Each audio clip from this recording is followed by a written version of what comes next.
Hey, this is the third episode of the BeautyPro podcast, and it's all about you putting a salon or spa and my experience with people, business models, and how you can learn from my mistakes.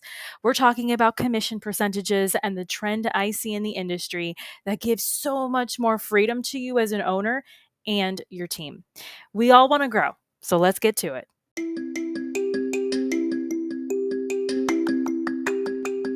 Are you a beauty or barber pro looking for that push to do that thing you've always wanted to do, whether it's in or out of the salon, spa, or shop? Are you tired of not feeling good enough, smart enough, skilled enough? Are you tired of not getting a handle on your mental health, boundaries, and insecurities? I'm Krystine Sherwood, the BeautyPro coach, an internationally certified coach, a salon and spa owner, and your personal Jiminy Cricket. I use my own experiences, good and bad, as a salon owner to help you be more self-aware, authentic, and forward-thinking in your approach to life, in and out of the salon.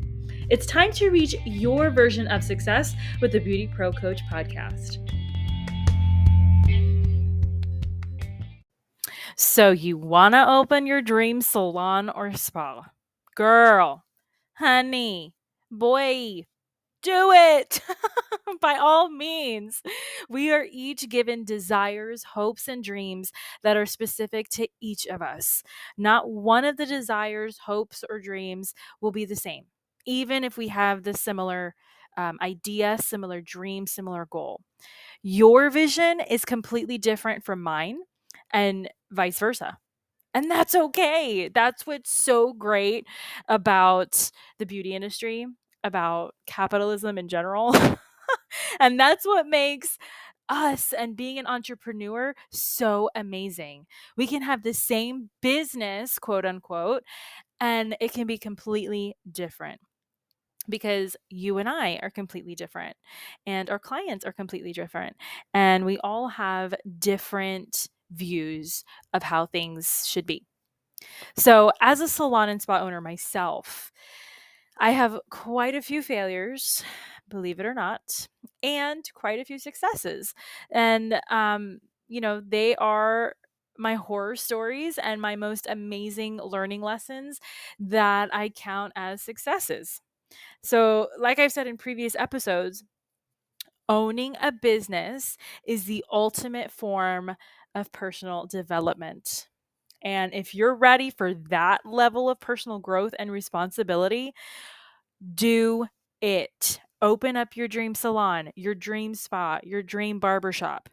If you're in any way shaky, get to the root of that shakiness because by peeling back those emotional layers, you can figure out what where that comes from and you can lead yourself and you'll be able to lead others. If not, if you do not get to the root of what's going on there, it's going to be really hard for you to have a team, to be their leader, to make, or what is it, CEO decisions. It's going to be really hard for you. Believe me, I've been there. And so from my own personal experience, I was in the middle, okay, of my own personal growth journey in my own life where I was being truly awakened and I brought to so many personal things I was forced to face, like bad relationships, family deaths, personal life transitions, life changes in general, career shifts, etc. I was experiencing all of this all in one shot, and it was one big emotional explosion. And I will say, I think it was 2017 was like the very, very like start of it, and it was finishing up in 2019. Those 3 years were the most intense 3 years of my life. Even thinking about it now, it's like, oh my God. And even now that it is 2023, the summer, I can look back and say, wow, thank God I went through all of that crazy right? Now I'm in a different transition, a different layer of becoming the best version of me, and it's amazing. Okay, it's amazing. And so while all of this was happening in those 3 years, my salon, which was nearly fully staffed, almost, kind of, we had our first walkout.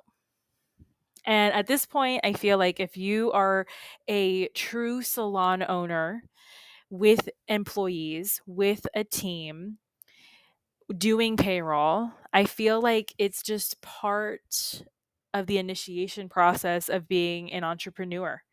You know, you have to have a walkout. You have to have a whole, ship of employees kind of conspire against you and be like, deuces, I'm out of here. So we had that. And looking back, my professional life was definitely a reflection of my personal life. And if that's ever happened to you, please send me a DM, comment below on this episode, and in the comment section. Like, there's so many parallels. The employees that were at the salon at that time, they were not on the same page. Like, we just were not on the same page, but we were both kind of settling for the inconsistency, kind of like a relationship, right? Everything we do in the beauty world can definitely be applied to relationships because we are in the business of relationships. And so at that time, what was it, 2017 to 2019? I was so emotionally torn, and I couldn't be as present for them as I wanted to be or as confident as I could have been. And that led me to not being able to give them what they needed from their work home, and vice versa. I couldn't give to them and they couldn't give to me because it was totally misfired, right? And that misfire, oh boy, did I learn. And even now, I look back at that time and I say, wow, remember so and so? Oh my gosh. They are like my standard now for my future, and reminders of what not to do again and what to do again, and so on and so forth. I am so grateful to that whole group that walked out. And I can tell you, it has taken a long time for me to be in this place of gratitude for that, because we can be so bitter. And I know salon owners, spa owners, some of you can be so bitter and just hold grudges. And I'm sure, if this group, if they ever hear this podcast and this episode specifically, thank you. I just want to say that and put that out there. Thank you for everything. I wish you the best. But in any case, coming back to the show now. So, being in any kind of leadership, whether you are a leader of a team of renters, W-2 employees, children, even dogs do this, okay? It means being available to those who need you most. And owning a salon is its own entity. It's its own life force with its own opinions. And if you cannot handle it, it will disintegrate. And I can say, after so many years of being in this industry, because I have grown into it, I've grown up into it. This is the only like workforce I've ever really known. Um, And I can I have, since as far as I can remember, I've always gone to hair shows. And if I didn't go to hair shows and I was with somebody for a weekend, it was because my mom was at a hair show. So it's just a part of what I do. And, you know, you learn very quickly how to be with people. All right. So now fast forward to the global pandemic. Hey, COVID, something that was 100% out of my control, out of my business partner's control, which is my mother, and out of and the employees at the time, it was out of everyone's control. No one could deal. This isn't something the hair shows or any business class can prepare you for. The last global pandemic, it was the Spanish influenza, okay, which was what, 1910, 1918. So you only have that one example, really. And then before that, it was like the bubonic plague. Like, if you haven't noticed, I'm a total history buff. Like, nobody was around then. Our grandparents were not even thought of yet, okay? Anyway, so we had our second salon walkout only a few years after the first one. And it was even after uh, this walkout happened, even after we were able to still take care and pay for our employees through the time that we were shut down. For here where my salon was, we were shut down April or no, St. Patty's Day, and it was from St. Patty's Day, I think, to May 22nd. It was a 3-month period or so that we were out of work. Everyone still had their jobs in my salon, like everybody. We were very blessed to be able to pay everybody in that time. No one had to resign and be hired back again. No, we were so extremely blessed to take care of them and not close our doors like so many other salons and spas had done at that time that went out of business. This time, this second salon walkout that we had, I believe it was due to the whole world change, not me change. So the the we can only handle so much outside pressure as people, right? Because at the end of the day, we all want to be paid. So that was taken care of. We had Zoom calls to connect with everybody weekly. We would send text messages to each other, see how everybody was doing. So it was definitely not, I to me, a team, a lack of team. It was just the pressures of the world and the not knowing of what was going on. And so with these two experiences, I have come to the terms with the fact that walkouts are more or less, like I said, initiation into the world of entrepreneurship. I've been able to grow exponentially as a businesswoman, a salon professional, a coach, and just as a human. People leave people, not businesses. How many times have you heard that? We are drilled that. They actually teach that in several business schools, law schools. Like, oh, yeah, like we know this. And the first walkout, people left because I wasn't emotionally in tune with what they needed from me. I wasn't even in tune with what I needed from myself in bad relationships outside of the salon. Like, terrible ex-boyfriends, terrible way of being treated by friends. Like, it was a real learning experience. The second salon walkout, people left because they weren't emotionally in tune with what they needed from themselves. Either way, it's okay. Why? Because we are human, we are all learning, and we all need the space to do that. And sometimes we all need to just be like, stop the press. I'm checking out. See you later. I'm not doing this anymore. And just completely start over new. Sometimes we need that, and that's okay. And so I bring this story up, this very intimate detail of my business life, because if you're considering opening a salon, spa, or barbershop with employees or renters, you got to be mentally and emotionally prepared for what feels like the absolute worst thing that could ever happen to you in your life. Like, you feel like a total failure. You feel like it's a personal attack. You feel like your heart was ripped out. How am I going to pay the bills? What about my dream? I'm not cut out for this. Like, it is a total it's a terrible, terrible feeling. And so I'd be lying if I didn't tell you I was angry, I was hurt, insecure. I took it all personal, like every single word from these people. And now I'm on the other side of it several years, and I can tell you Well, it is what it is. We're moving forward. And as salon and spa owners, that's all we can do. Move forward. Because if we get stuck in what shoulda, woulda, coulda happened, we'll never get to the next level of our entrepreneurial journey. And I'm really speaking to those salon and spa owners who their name is on the building, their name is on the lease. They have so much writing on them. Okay.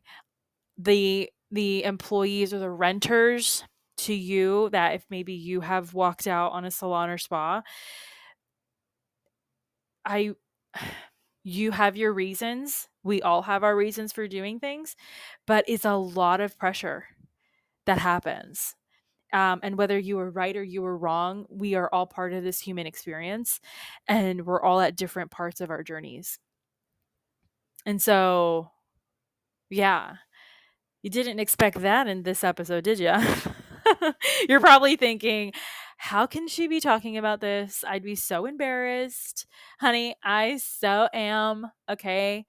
If you're listening and you're like, oh, she had it coming, you're probably right. I probably did. I most definitely needed some humble pie. All right. Maybe you're thinking, oh my God, Krystine, sucks as an owner. I'd never work with her. Any capacity, no thank you. I'll tell you this with confidence. It's literally all good. I actually needed all of the things that have happened to me so far in my life so I can be where I am today on this podcast, in your ear, in your car, wherever you're listening. And hopefully, I'm inspiring you and leading you by example, because owning a business is not easy, but it's not always hard either. And so if you've had a salon or spa walkout, thank your lucky stars, okay? Please. It's because people who are for you, whether in business or personal relationships, when people are for you, they will stay with you. You're on the same team with the same mind. You are in unison. People who are meant to teach you something only stay for a little while, and then they move on to the next thing. So cherish every moment. Every single person that is in our circle at work, circle at home, circle in our social life, they are meant to teach you something. And it's only the true MVPs, the VIPs, that stick with you to the end.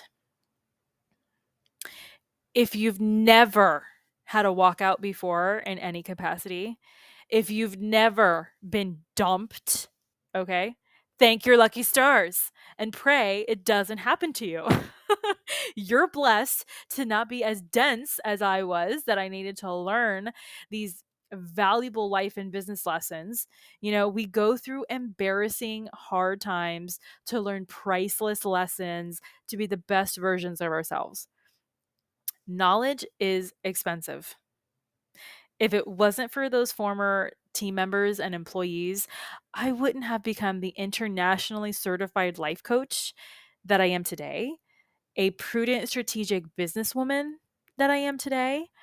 I wouldn't have become a dog mom at the age that I am now with my very first puppy. Like, that would never have happened. And for that, I'm so grateful for those former team members, whether they love me or they hate me or have run my salon's name through the ground. They've done me a favor no matter what. So let this be a moment of sheer inspiration for you who's considering this entrepreneurial lifestyle. It's not just playing shop, and it's not easy. Okay? Just remember that. Baby, if you are totally enjoying the real and raw of this episode, please, by all means, leave a rating. 5 stars, please. Leave your comments, send me DMs, just so that the more feedback that I get, the better I can meet you where you're at, and we can help expand the beauty and barber industry better and bigger and more efficient. So just wanted to touch base with you really quick. Go leave your reviews and your comments and your DMs. Let's connect over Instagram, and let's get back to the show. Okay, so now for the fun part. In our industry, if you haven't noticed already, we have a little bit of everything. human resources, money matters, customer service, tech, retail, marketing, psychology. So the dealing with employees is just one side of the Rubik's Cube. During these seasons of pure business chaos, I was stuck on the traditional salon model of hourly or commission, whichever is greater, sliding scale, plus a 10% retail bonus as an incentive for the team to reach for the stars. If that is you, leave a comment, talk to me. I was so stuck on this. I was like, no, this is the way we're doing it. This is how it's going to be. And it was like terrible. The industry itself during these years itself was at a fault line of change too. It's no business secret, okay? Ask any accountant or well-versed business person. We establish businesses to make money. And the best way to make money in our business as salon and spa owners is through commissions for the stylist and the salon owner. It's literally the cash cow of business structures. Okay. The stylist makes money because they're stable and they have incentives and they're going through the levels. The salon owner is able to take a huge portion of what's going on to pay the bills. That's really where the commission percentages are going. It's not in their pocket as long as, I mean, if they're doing it right and their accountant is holding them accountable, everything is going back into the business. It's not going into the owner's pocket. Okay. Hourly or commission, whichever is greater, provides stability. Okay. Where you don't have to worry about anything except showing up to create is a true 9 to 5 kind of job for the stylist or esthetician. No worries. You just show up, you create, you go home. Clock in, clock out, take a break, maybe eat your lunch. Okay. Here's the part that I've seen in the industry over and over again. And I've had to ask business attorneys, CPAs, financial advisors. I've had to ask this all the time. And they look at me and they're like, why are you asking me this again? Like, for real, like they get annoyed with me. But I have to just like reconfirm, double check, because so many salon and spa owners are doing this that I start to kind of fall back into the trap of desperation myself.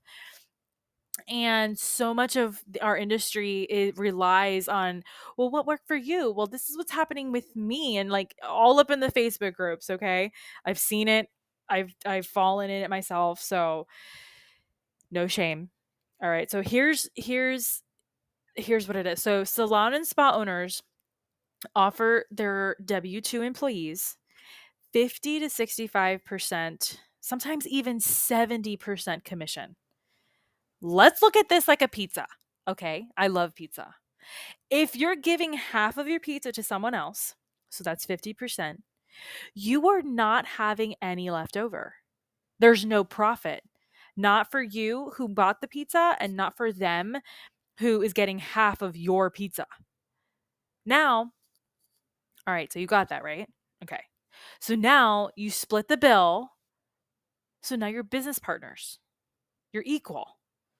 Okay? We're talking business, okay? We're not talking about humans being equal. No, we're talking about money.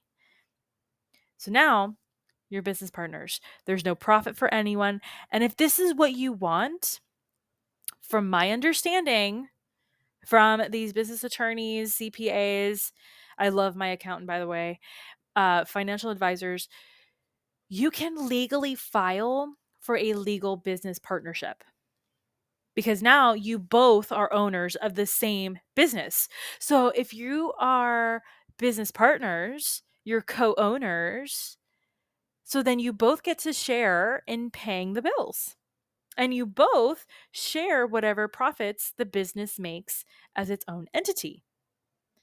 So I definitely would love to hear what your thoughts are on today's episode.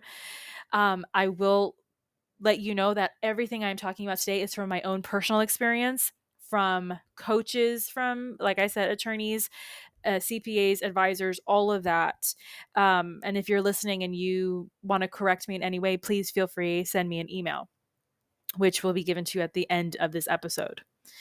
So if you're giving 70% of your pizza away, depending on how big the slices are, you're only going to get like 1 to 3 slices of pizza, while they are getting 6 to 7 slices.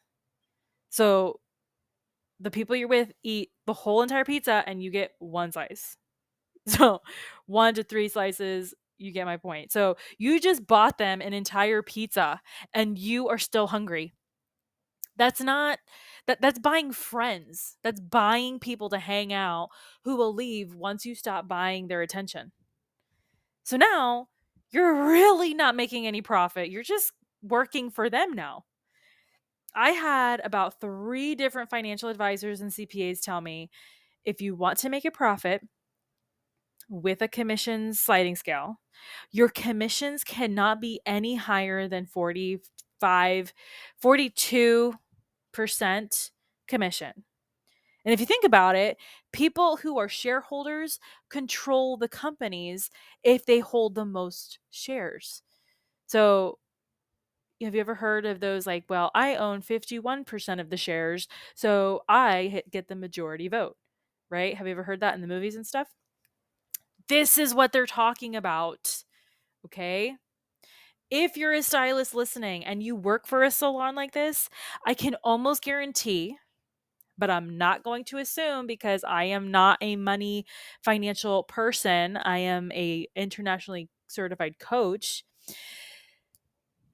that if you're getting 70% commission, the salon is probably super disorganized, toxic, there's no unity, and there's probably not any of your ideal clients, and you probably have never signed any kind of formal written agreement, and there's probably lawsuits all the time. If you are the so-called leader of a salon like this and you're not making any profit, you it's going to continue on that way, because if you can't help yourself, you can't help your business, you're not going to be able to help somebody else.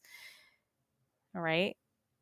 It's the basic law of human connection. And I'm saying this not to hurt anybody's feelings, not to put anybody under the bus. I am sharing my experiences, the lessons learned in my life. I am making it very clear that I am not advising anybody to change their salon structure. I am telling you the facts that have been told to me. So please don't kill the messenger. Okay. So now you have booth rentals, which is a micro salon, a micro business within your salon or spa, which is the bigger business. That renter is responsible for all their own back bar, bookings, marketing, all of that creates a business. It's a perk if the host salon does marketing for you and the salon as a whole. Because the more clients that come into the business, more clients will book with the renters. The renters get to pay their rent. You get your rent as a landlord, so on and so forth. It only makes sense. So these renters sign a rental agreement with a down payment, just as if it were renting an apartment. Think of apartments now. We went from pizza to apartments. So you, as the host, can have automatic payments to set up with your bank. I just want to go over these 2 basic salon structures because for whatever reason, there's a lot of confusion around them and a lot of owners are playing shop. And they think that higher number percentages mean higher profit. But that's not true. I've made Instagram posts about this. And if anything, you get higher levels of desperation with higher commission percentages. Trust me, I have been there. At one point, we were giving the 70%, I believe it was 70% commissions, or 65, because we're thinking, oh my goodness, if we give them more money, they'll be happy and they'll stay with us. And we're in it for the long haul. No, I still had a salon walkout. I didn't make money. We were You had so many people who were not paying for themselves with the services that they were giving. Okay? Numbers don't lie. Numbers don't have emotion. They are facts. So, this is a lot for this episode, but you have to know this. So, the final basic structure, which is what the industry seems to be going towards, is the hybrid model, which we actually do in my salon and spa, and it is the best. It's basically a little bit of everything, right? You get hourly, you get commission, you or hourly, whichever is greater. You get rental. Everyone's happy. All excuses from both owners and employees and renters are eliminated. There's literally no reason to not want to come to work, right? There's obvious room for stylists to want to grow, and you as the owner get to grow, and you can learn. Everybody really learns all the different business models. It's so great, and it holds everyone accountable. Everyone is forced to be responsible for their little space, for what they bring in. You literally have to read. Like read the agreement. You like the place, you like the people, cool, show up, create, go home. Okay. Again, I am not a financial person. I am a coach and a business owner that's failed, and I've moved forward. And I'm here to share what I've learned from professionals in other industries for you. I like to go straight to the source. I go straight to the rules. I can't tell you how many times I have sat and I have read my state statutes. Like, talk about nerd city. All right. Talk about being so boring. Like, what? Okay. I have called lawyers for free consults. Oh, I love free consults. Oh my gosh.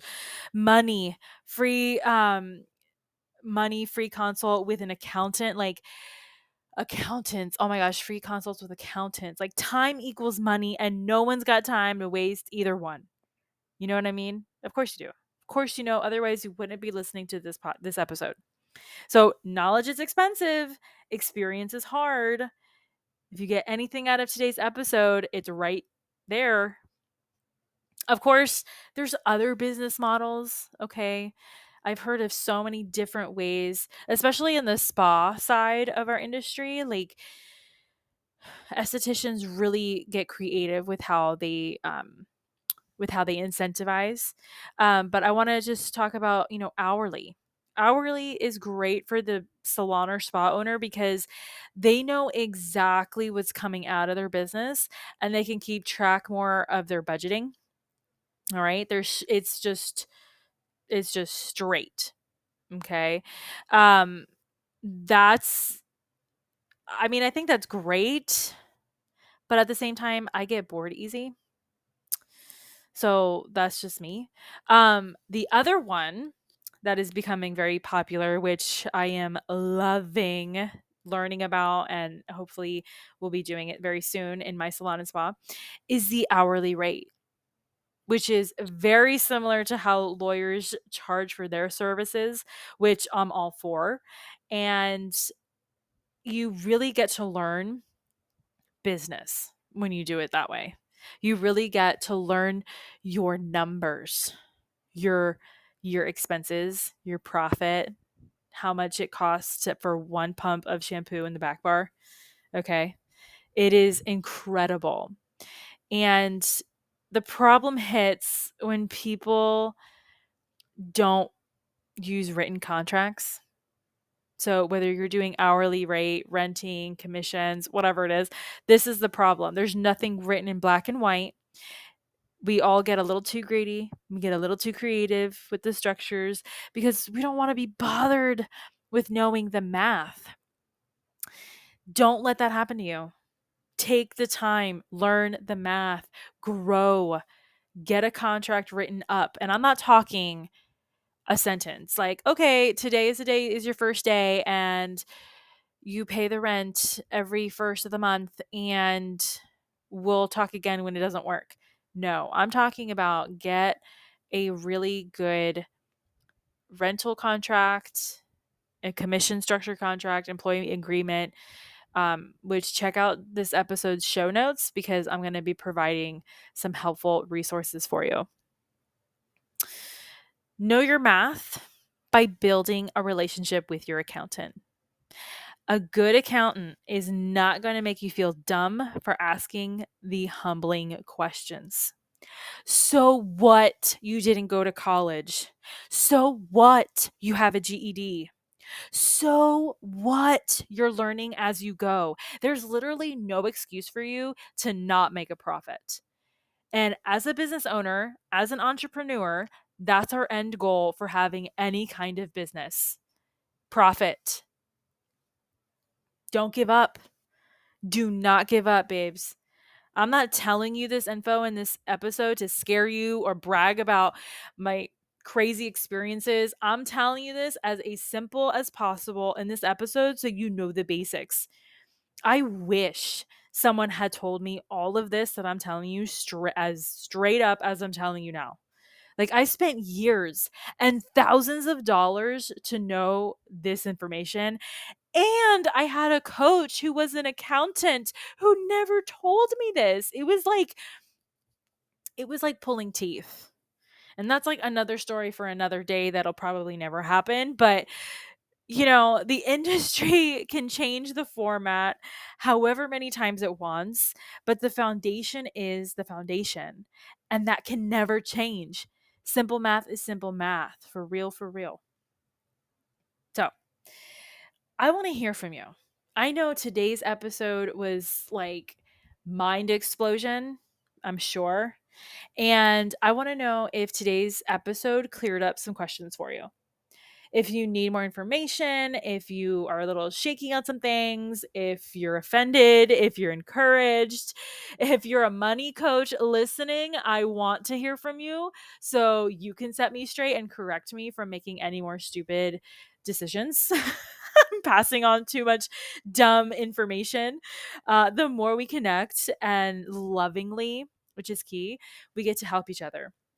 And the more we all grow into the best business people there is. So share this episode with your boss if she's giving you too much money, if she's not giving you enough money. It's so easy to take the money and run, but who really wins with that? Like, you don't grow.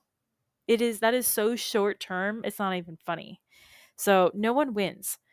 Don't cheat yourself while taking advantage of someone else's mistakes or weaknesses. I hope this episode cleared up any fogginess around payments and business models. I know for me, it's helped me in my business to understand this foundational info. Please, if at any part you're confused, need more one-to-one attention, send me a DM, Instagram me. I'd be more than happy to chat with you and connect in the DMs. So thanks for listening, babes. You got this.